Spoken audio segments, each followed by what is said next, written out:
O Catecismo em um ano.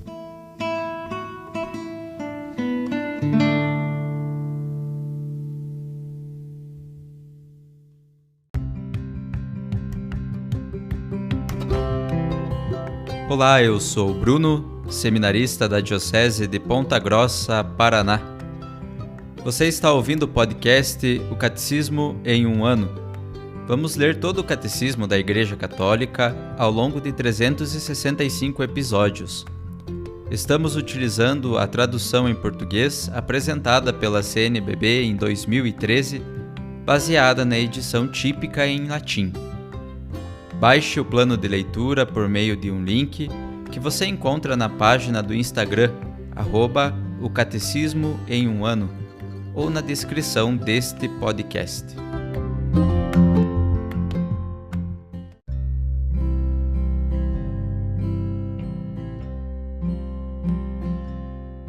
Hoje é o dia 67 do nosso podcast, O Catecismo em um ano. Estamos lendo a primeira parte do Catecismo, denominado Profissão de Fé, na segunda sessão, sobre os símbolos da fé, no capítulo 2, Jesus Cristo. Leremos hoje os números 512 a 521.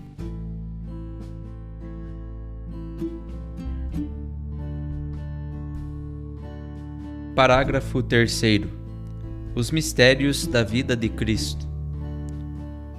No tocante à vida de Cristo, o símbolo da fé fala somente dos mistérios da encarnação, concepção e nascimento, e de Páscoa, paixão, crucifixão, morte e sepultamento, descida aos infernos, ressurreição, ascensão. Não diz nada explicitamente dos mistérios da vida oculta e pública de Jesus. Contudo, os artigos da fé referentes à encarnação e à Páscoa de Jesus iluminam toda a vida terrestre de Cristo. Tudo o que Jesus fez e ensinou, desde o começo até o dia em que foi elevado ao céu, deve ser visto à luz dos mistérios do Natal e da Páscoa. A catequese, conforme as circunstâncias, há de desenvolver toda a riqueza dos mistérios de Jesus. Aqui, é suficiente indicar alguns elementos comuns a todos os mistérios da vida de Cristo, para em seguida esboçar os principais mistérios de sua vida oculta e pública. 1. Toda a vida de Cristo é mistério. Muitas coisas que interessam a curiosidade humana acerca de Jesus não figuram nos evangelhos. Quase nada é dito sobre sua vida em Nazaré, e mesmo grande parte de sua vida pública não é relatada.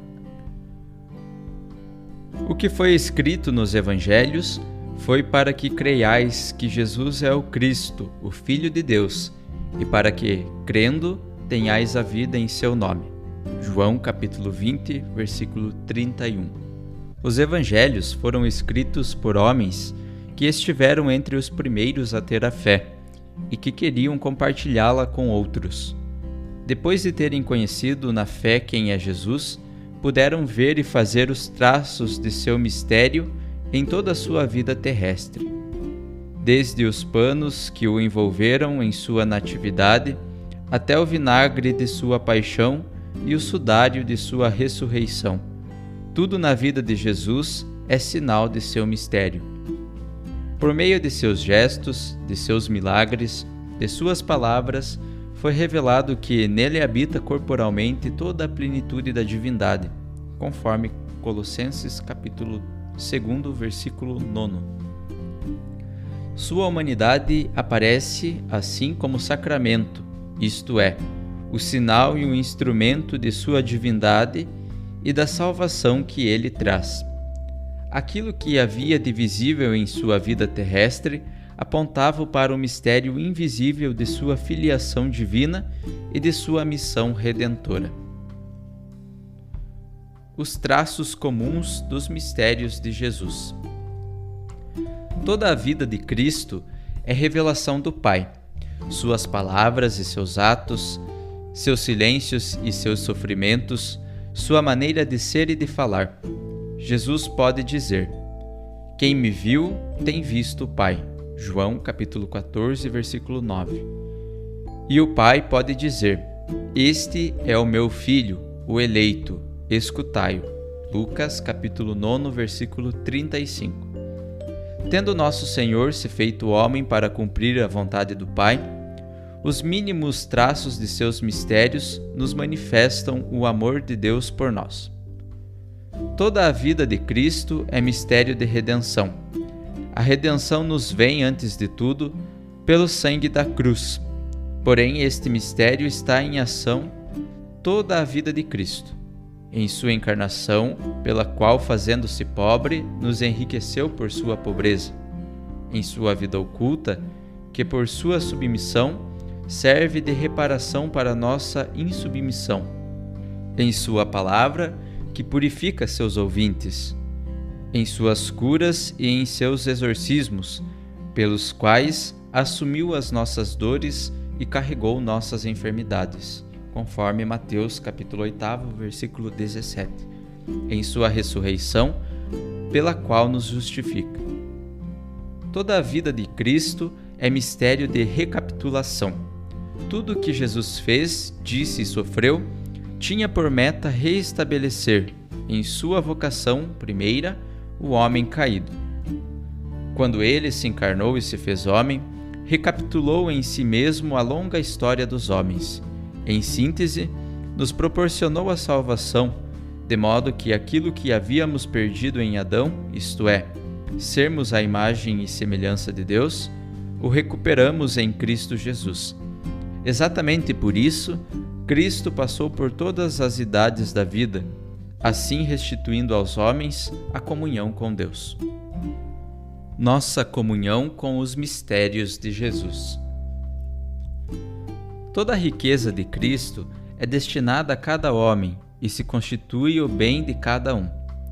Cristo não viveu sua vida para si mesmo, mas para nós, desde sua encarnação, por nós homens e por nossa salvação, até sua morte, pelos nossos pecados, conforme 1 Coríntios capítulo 15, versículo 3, e sua ressurreição para nossa justificação, conforme Romanos capítulo 4, versículo 25. Ainda agora, ele é o nosso defensor junto do Pai. 1 João capítulo 2, versículo 1, já que está sempre vivo. Hebreus capítulo 7, versículo 25, para interceder por nós. Por tudo o que viveu e sofreu por nós, uma vez por todas, ele permanece para sempre na presença de Deus em nosso favor. Hebreus capítulo 9, versículo 24. Em toda a sua vida, Jesus mostra-se como nosso modelo. Ele é o homem perfeito, que nos convida a nos tornarmos seus discípulos e a segui-lo.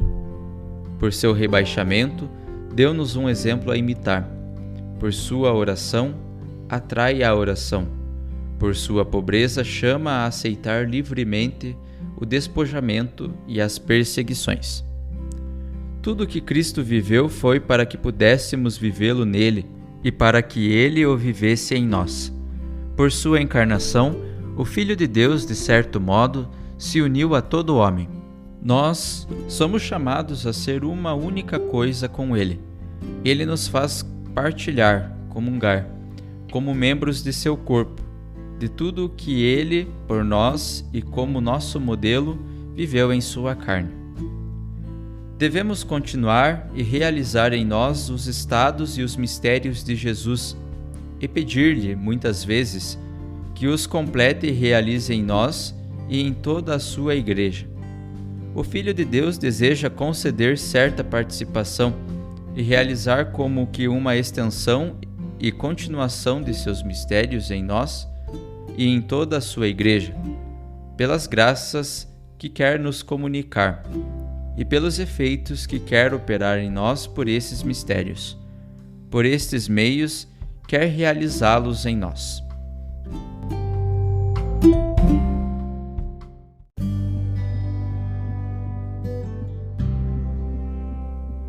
Para o comentário adicional, ouviremos o discurso do Papa Bento XVI na audiência geral, realizada na Praça de São Pedro, quarta-feira, 13 de abril de 2011.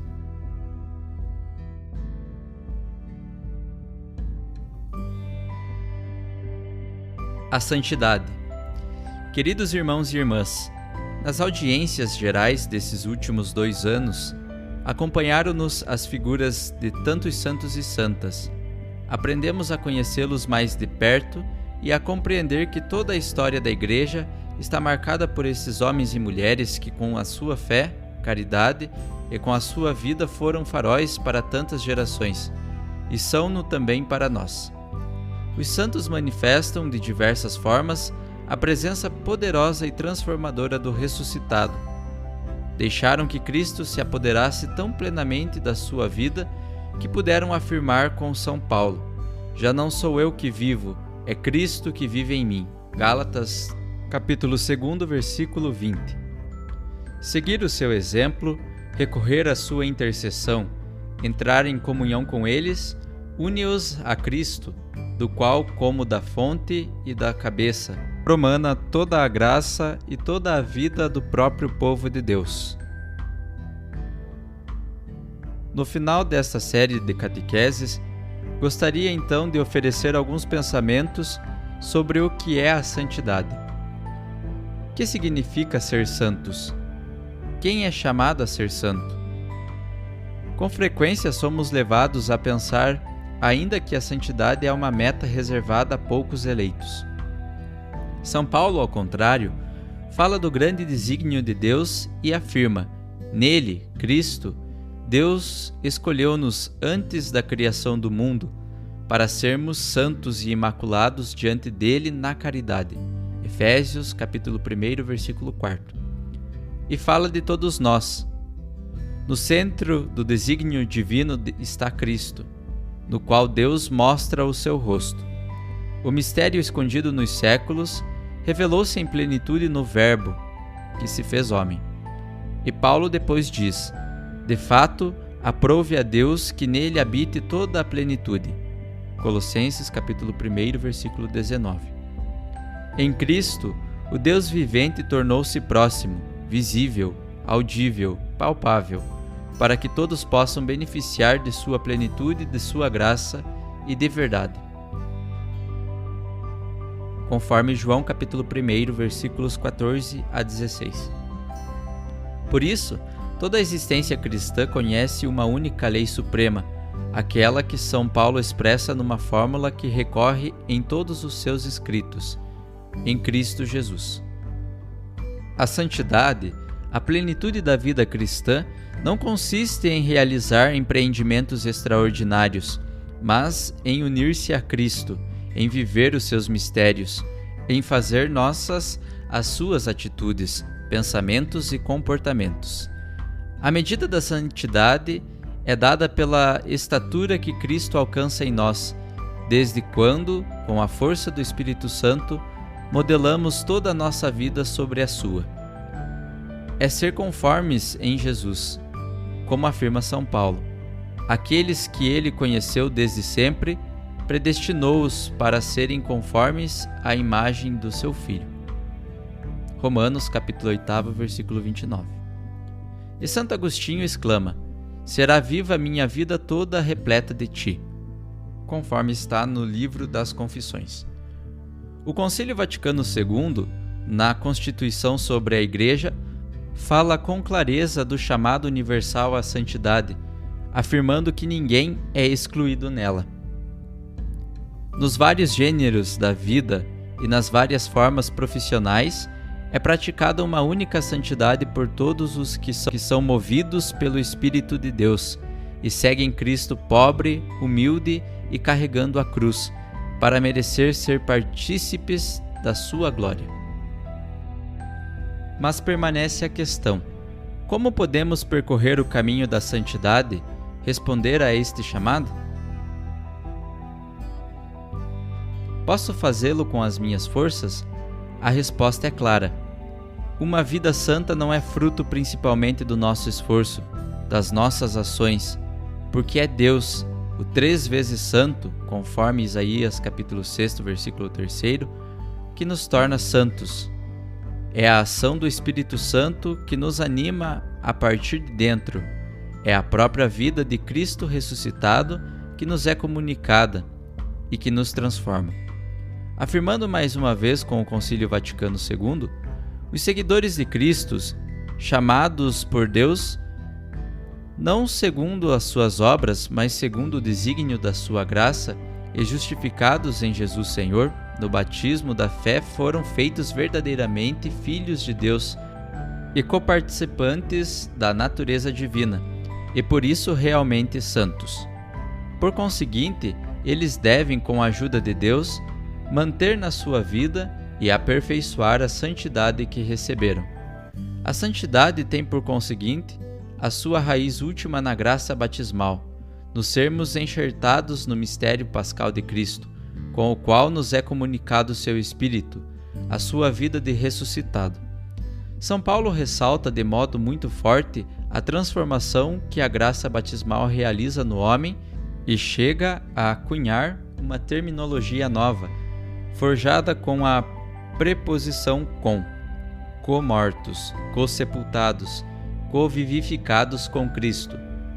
O nosso destino está ligado indissoluvelmente ao seu.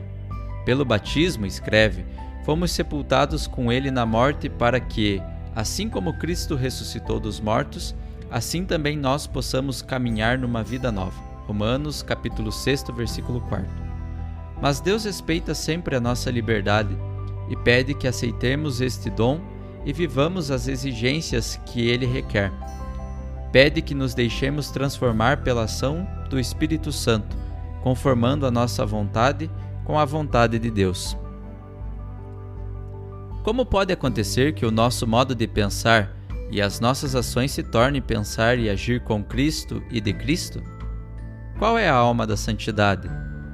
De novo, o Concílio Vaticano II esclarece.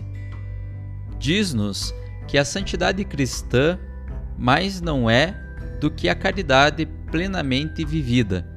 Deus é amor. Quem permanece no amor permanece em Deus e Deus nele. Ora, Deus difundiu abundantemente o seu amor nos corações por meio do Espírito Santo que nos foi doado, conforme Romanos capítulo 5, versículo 5.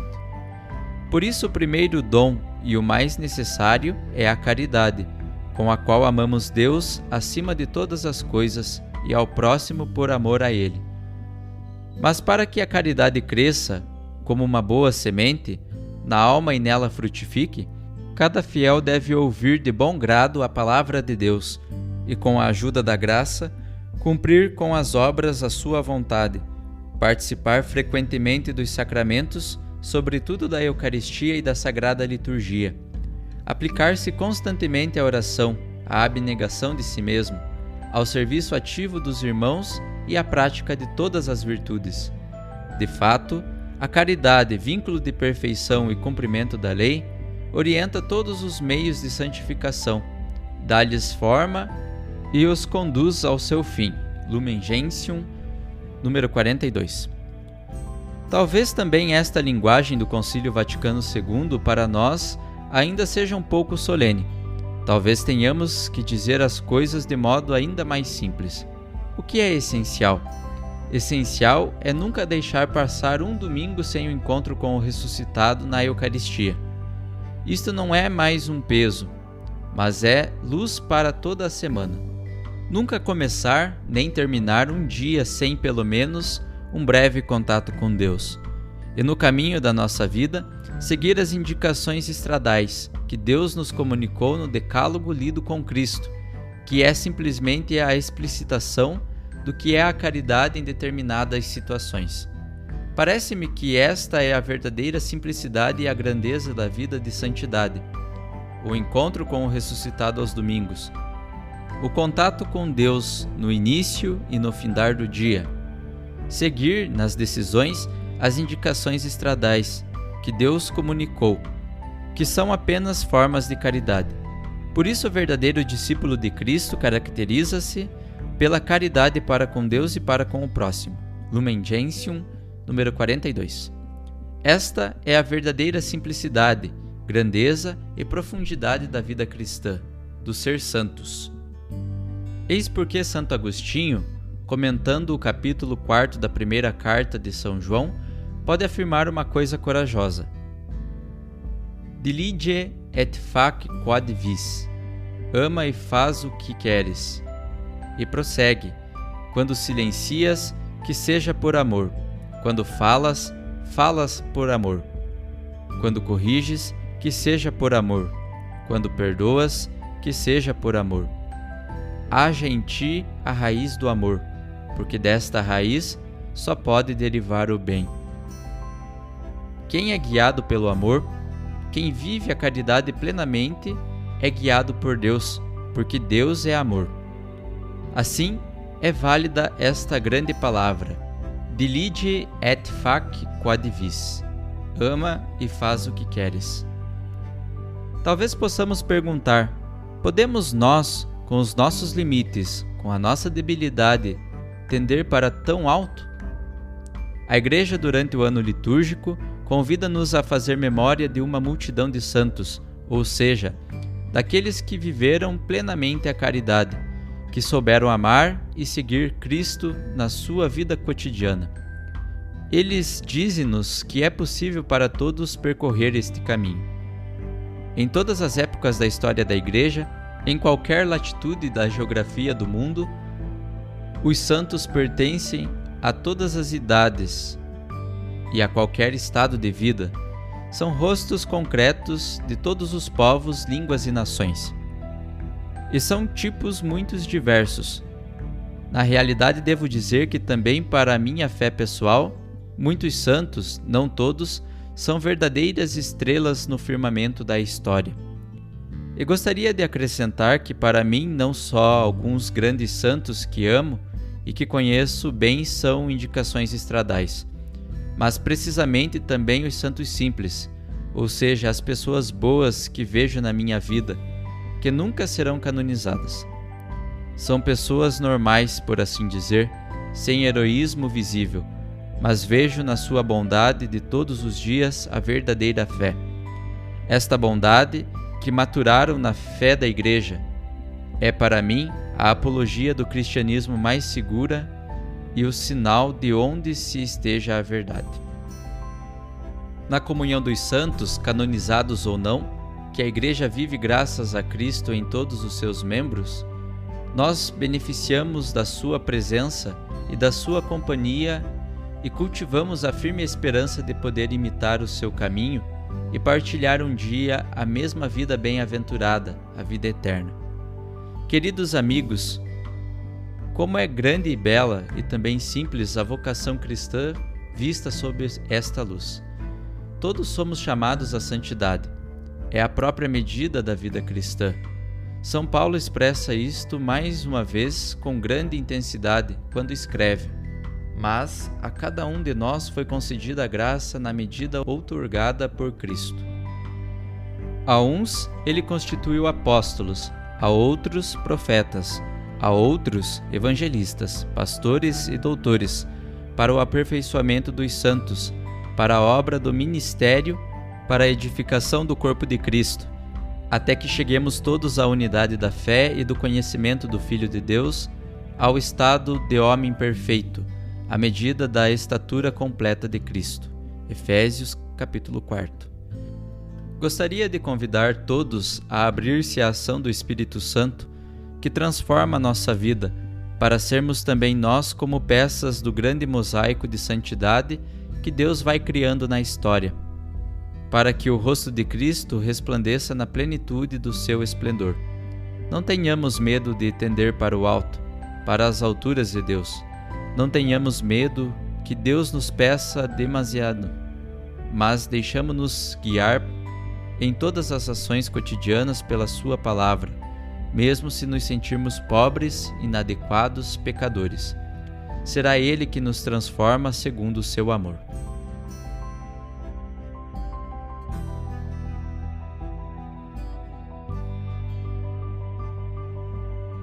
Os textos das catequeses papais encontram-se na íntegra no site da Santa Sé, vatican.va.